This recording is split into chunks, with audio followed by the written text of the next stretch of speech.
What's up, guys? So coming to you this weekend because I didn't want to wait all the way until Monday to talk about this Trump. It wasn't a speech. It wasn't really. It was just like a Q&A, I guess. It was like a press conference. Would you say? That's the word, press conference. Press conference, right? I talk for a living. So he was at. I think he was at Mar-a-Lago too, which is sort of like next level lazy. You've made this point. He hasn't been doing a lot of stuff lately, and my theory is that he's afraid that of getting shot. Like, I'd be shook too after there was an assassination attempt at one of my rallies. He hasn't been doing any rallies, and I don't see people saying the obvious, which is like, maybe he's afraid to do rallies because he got shot at, right? Yeah, no, I mean, that's an obvious point, but one that frankly it didn't really occur to me either, because I don't know, the assassination attempt, it already feels like so long in the past, but that was just weeks ago, so yeah. It makes sense. And it's bad too, because Kamala and Tim Walz are doing rallies all over the place. And Trump just has J.D. Vance going out there speaking to, like, as you said, 7 people in a parking lot. And it's like, this is, what are you doing? This is, he's not the real draw. J.D. Vance, not a big draw. It almost looks like Hillary versus Trump in 2016, when Trump was outworking Hillary and going and doing all these rallies, and Hillary didn't go to Wisconsin, and it was just like a mess for Hillary because he wasn't working hard enough. Yeah, that's true. But anyway, so to the press conference. So, man, he had some bangers in this press conference. This was a very, like, very Trumpy Trump moment. So, remind me. Okay, first one. Let's talk about the ear thing. Yeah, so, with the quote you have here is, "It just hit the lobe," as they call it. So he's talking about his ears. It just hit the lobe, as they call it. And obviously, there's like not even any remnants of a scar, and so. But also, while he's talking about the lobe, he's actually pointing to the top of his ear, even though he's saying the lobe, which typically would be this part, in my opinion. Yeah, and what else did he say? He said, I'm a fast healer. Yeah. I'm a fast healer.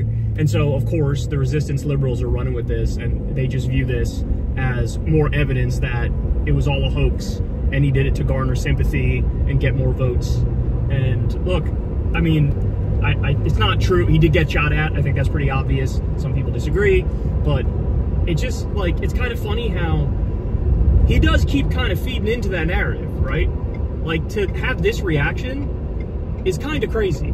To say I'm a fast healer, as if that's a sufficient explanation for your ear looking perfectly fine after you got shot at. Yeah. It just seems like it's going to feed more into that narrative. I mean, that picture that everyone was sharing and that you were showing me is wild. Like, there's not even the tiniest blemish. Nothing. How? I don't know. Yeah, I don't know either. But yeah, so there was that one. The next one is, he was talking about, he said, with Hillary, I could have done very bad things to her, but I was very protective of her because he didn't want the wife of a president to go to jail. But when it's my turn, nobody thinks that way. So I find that part is amazing to me, because he ran his campaign. Like, one of his slogans was "lock her up." And so that's sort of an admission, like, yeah, I just totally bullshit when I'm running. Like, I'll say anything to get you idiots to support me, and then I'm not going to deliver on the thing that I overpromised. Yeah. It's like, we're going to build the wall and Mexico's going to pay for it. And it's like, that was never a thing. Like, you can't get a foreign country to just pay for some shit that you came up with. But he said it so much, and they would say it at his rallies, and then he just didn't deliver on it. And then, like, his own people move on from it as if they weren't just fucking lied to relentlessly for an extended period of time. Yeah. So from that perspective, it's crazy. The other thing is, he's sort of admitting, like, yeah, she's a criminal, and also I'm a criminal, but I let her get away with it. They gotta let me get away with it. Right? Like, that's what he's saying. What do you think about, Kamala has started, when they start chanting, like, lock him up at her rallies, she started, like, shutting that down and saying, no, what we're focused on is beating him, or something like that. So I actually don't view it as she's just shutting it down. Yeah. She says, like, we're gonna beat him. We're going to beat him at the ballot box, but we're going to go ahead and let the courts handle that. Yeah. Is what she says. I think that's a good response, because it's sort of like a wink and a nod to, like, yeah, we should lock him up, but also I'm going to say the thing I'm supposed to say. I think I agree with you. I think it's a good response too. It makes her look classy, but without, like, without totally quashing the energy there. And it has a very, like, Obama don't boo vote kind of a vibe to it, you know? Right. It's classy, but then it's a wink and a nod. Like, yeah, I'm kind of with you on that. Like, let the courts do their thing. All right, what else we got? All right, next we've got him very upset about Kamala's crowd size. Clearly, this really got to him. So he said, I've spoken to the biggest crowds. Nobody has spoke to crowds bigger than me. He goes on to say he had more people at his January 6th speech than Martin Luther King Jr. did. So at first, when I watched the clip, I thought he was referring to his 2016 inauguration. That's what I thought he was, That's what I thought. And so I looked it up. And to be fair to him, if you compare the I Have a Dream speech to his first inauguration, he's actually right. By most estimates, he had more people there than they did at the I Have a Dream speech. But again, everybody seems to indicate, all the articles seem to indicate, and the clip in its full context seems to indicate, he's referring to his January 6th speech. And his January 6th speech, he had 53,000 people. And Martin Luther King had 250,000 people for his I Have a Dream speech. So yet again, it's like, it's so gratuitous and so asinine to you could have just said my inauguration and then been correct, but you couldn't help yourself and you had to bring it up in the context where you're wrong. And then furthermore, since Kamala's gotten back in the race, you've now been struggling more with black voters. Why would you say some shit like this, guaranteed to piss off a lot of black voters, and not only black voters, non-black voters too? Yeah, right? I mean, to me, the most revealing thing about this quote is just like, he saw her in Detroit, in Wisconsin, in Atlanta. She's now getting huge crowds. And it is a role reversal, as you were saying before. Like, now she's the one, the Democrats are the ones that have that, like, Trump 2016 level of energy, or Obama 2008 level of energy, and it's driving him fucking crazy. Yeah. So, you know, cuts right to the core with Trump, and it really showed, because he talked about this like multiple times too. He was complaining about how the media lies when it's Kamala, they go crazy for a crowd, but they never pay attention to how many people he has, blah blah blah.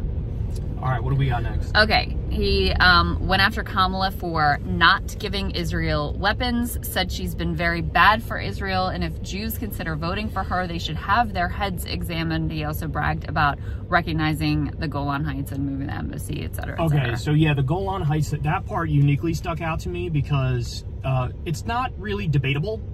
We know that the Golan Heights is Syria, and it's illegally occupied by Israel. And he did in his last administration. I always forget this too, by the way, but he did when he was president. He said, no, Golan Heights is Israel.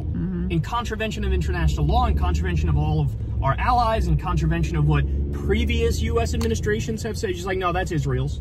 So he's the biggest fucking sellout. And he took a tremendous amount of money from Sheldon Adelson, which is probably why he did this. So that was a huge, huge deal to me. And then the idea of, like, I mean, Kamala just pissed off pro-Palestine protesters. She just did it the other day. And then he comes out there and he's like, I'm going to try to piss him off even worse. Yeah.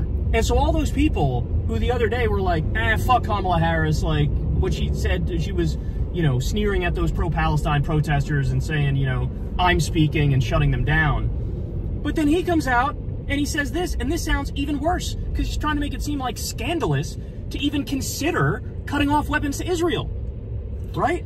Yeah, I think I see some online mental gymnastics occurring about how, well, maybe Trump would actually somehow be better on it. Oh, please. I mean, he has multiple times made it as clear as he possibly can. Not to mention we have the record from when he was president before. Like, if it's possible to be worse than Biden, he will find a way to be worse than Biden. So while there is much to be desired with Kamala's approach, like, this is... and we have Miriam Adelson giving him what, $100 million this time to annex the West Bank. That's right. To let Israel annex the West Bank. Yeah, so this is like the one issue that he's actually been pretty clear about where he stands. So do not delude yourself about who he is and who he will be on this issue going forward. Right. Yeah. Okay, next we have some comments about Tim Walz, whose name he apparently doesn't know or struggles to remember or something, but anyway. So at one point he brought up Tim Walz as if he was Ralph Northam, telling that story about Ralph Northam. You know, really? They take the radio interview out of context where they act like Ralph Northam was coming out in favor of infanticide. That's not true at all. He was talking about a situation where the fetus is going to die anyway, and they just lie about it and say he wants to murder babies. And he confused Tim Walz for Ralph Northam, but go ahead. Okay, so of Tim Walz, he starts off by saying Kamala's a radical left person at a level that nobody has seen. She picked a radical left man, that is... He has positions that are not even possible to believe that they exist. He is going for things that nobody has even heard of. Heavy into the transgender world, heavy into lots of different worlds. That at the end, that's the classic Trumpism. I caught you watching that clip like 5 times. You love that clip. You love the cracks me up. Heavy into the transgender world, heavy into lots of worlds. Heavy into lots of different worlds. That's classic Trump. Yeah. But all right, so but he's also so lazy. Like, he doesn't even do the basics of being able to name a specific position. Right. Heavy into lots of different worlds. Like, is that a negative? So one of the things he's like, phoning it in at this point. One of the things he's like implying there, he's like subtly referring to, because he doesn't know the specifics, is that Tim Walz is being called by a lot of freaks on the right Tampon Tim. And their argument is, hey, he signed a bill that put tampons in the boys' bathroom because he's so radical and crazy and extreme and weird and far left, and that's what he did. Well, I looked into this, come to find out, that's not true at all. He signed a bill to do free tampons in school bathrooms. The bill says absolutely nothing about where those tampons go, but the right lied about it to try to make it look like, oh, look, he's so wacky and out of step, and he thinks boys can be girls. It's basically the right saying, we hate trans people, and we're going to remind you that we hate trans people, and we're going to pretend like his incredibly based policy of doing free tampons is bad. So that's definitely what he's referring to when he talks about that. And also, I bring this up all the time. When they attack Tim Walz, pay attention. Because do they name a single actual policy from his record? They can't. Because Tim Walz is 12 weeks paid family leave, 12 weeks paid sick leave, free school breakfast for kids, free school lunch for kids, increasing K-12 school funding, raising the minimum wage for small businesses. He is the real deal on economic populism. And so they always have to attack him in these vague terms like, very far left, very extreme, very radical. Okay, well, why don't you say some of those policies and let people decide whether or not they like it? And they won't do it because they know if they bring it up, people will be like, I don't know, I kind of like that. Yeah, no, I mean, the thing with Tim Walz is nothing that he did is that wild and crazy. Like, it's all very mainstream Democratic Party stuff. It's just that he actually decided to do it. With a one-seat majority. Not to just talk about it, to actually do it. And so, yeah, it sort of cornered them into having to talk about these, like, make up these weird culture war fights because they can't attack him on the economic policy, at least not directly, because it's too popular, and they're trying to, like, you know, do their little mini rebrand to be less anti-worker and less anti, like, middle class. So it leaves them, it corners them into the position of leaning into their worst arguments, worst and least effective arguments. Right. Trump has been massively outflanked on populism now because Trump is a fake populist and Tim Walz is a real populist. Yeah. I mean, yeah, exactly. Basically, their response to everything is just like, did you know that trans people exist? Isn't that crazy? And to shriek communist. Yeah. That's all they got. That's a long-standing go-to. Okay, so Trump wouldn't say how he would vote on that abortion direct ballot initiative in Florida. Yeah, so I found that interesting because it shows he's in a no-win position, and he kind of knows he's in a no-win position. He's trying to moderate his language on abortion because he correctly realizes that this hurts Republicans in elections. But you also run the risk in this instance of really, really alienating and isolating the Christian fundamentalists who support you, the evangelicals who support you, because if you can't even say, yes, I'm in favor of this anti-abortion direct ballot initiative, then you're saying to them, you're broadcasting to them, no, I'm kind of against it. And it's not like saying this is going to get the pro-abortion people off your ass, because they're going to interpret it in the other direction. You're not saying it because we know you're for it, but you know it's an electoral liability, so you won't say it. Yeah. So you piss off everybody by responding this way. Yeah, I saw some polling on this ballot initiative. I don't know the details of it, but it was like 66% in favor of the pro-choice position in Florida. So, yes, yeah. That's right. All right, last one. We've got Trump said he took a helicopter ride with Willie Brown. That's and right. that Okay. Willie was, yeah. Let me break this down for you. Go ahead. So Willie Brown is a former elected official in California, and Kamala Harris was apparently dating him at some point. Apparently it's not when Willie Brown actually had the power, but the right, you know, kind of distracts people and obfuscates about that point. But so Trump says, yeah, I flew in a helicopter with Willie Brown, and Willie Brown was trashing Kamala Harris to me, right? Well, come to find out, he didn't fly in a helicopter with Willie Brown. He flew in a helicopter with Jerry Brown. Jerry Brown is the former governor of California. Willie Brown is black. Jerry Brown is white. So you got the wrong Brown, but also this opens the question, are you just brazenly lying about that, or is he having like a Joe Biden moment where he like literally doesn't know the difference and is just sort of like old man fumbling and sort of making shit up because he's not there cognitively anymore. Yeah, I mean, he's had a bunch of these fumbles, right?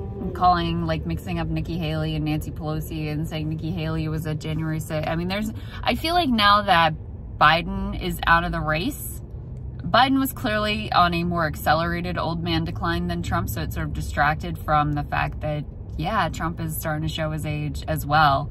And, you know, with regard to his rallies, I think it's not just, I think you're probably right that the fact that he almost was murdered at a rally recently is probably factoring into not being excited doing a lot of those. But I also think, you know, he is older. He doesn't probably have the energy and the desire to get out there in front of the crowd that he used to. So it shows in these moments like this. Definitely. So, in final point, it kind of reminds me of that rally in 2015 or 2016 when Trump kept saying, Obama is the founder of ISIS. He's the founder of ISIS. And I remember thinking in that moment, it looks like he's trying to lose now.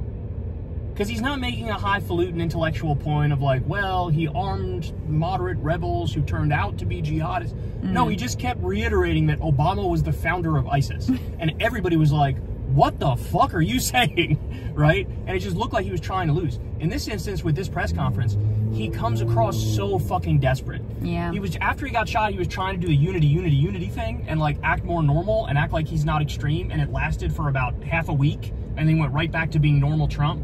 Now it's like normal Trump plus panicked plus desperate plus more extreme plus face planting every time he opens his mouth.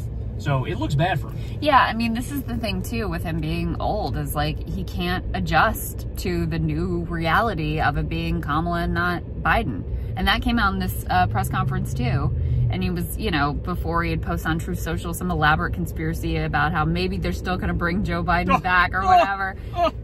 He is not adjusting well. And it does look like he's just spinning his wheels, trying to throw anything against the wall, desperately trying to re-grab the spotlight too, because Kamala's been getting all this like attention and positive publicity, et cetera, et cetera. And so he's sort of lashing out wildly in a way that just, it looks, Trump, at times when he's done this, he's able to really command attention. He's really able to set the agenda, grab the spotlight, force a conversation on his terms.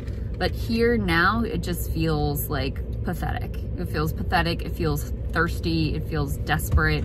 It's very clear what he's trying to accomplish here, and it's not really working. He definitely saw that poll with Kamala up 8 points, didn't he? Oh, yeah. It seemed like that. Well, who knows what his own internal polling is showing as well, you know? True. But regardless, the race has shifted dramatically against him. And here he was weeks ago at the RNC thinking, home run, I'm gonna sweep to a landslide victory. It's in the bag. It's so in the bag that I can pick JD Vance, the worst vice presidential pick in literally like ever. And then, you know, he's faced with a new reality that he is totally unable apparently to grapple with. Yeah, so anyway, it was fun to watch, and I look forward to more disastrous meltdowns.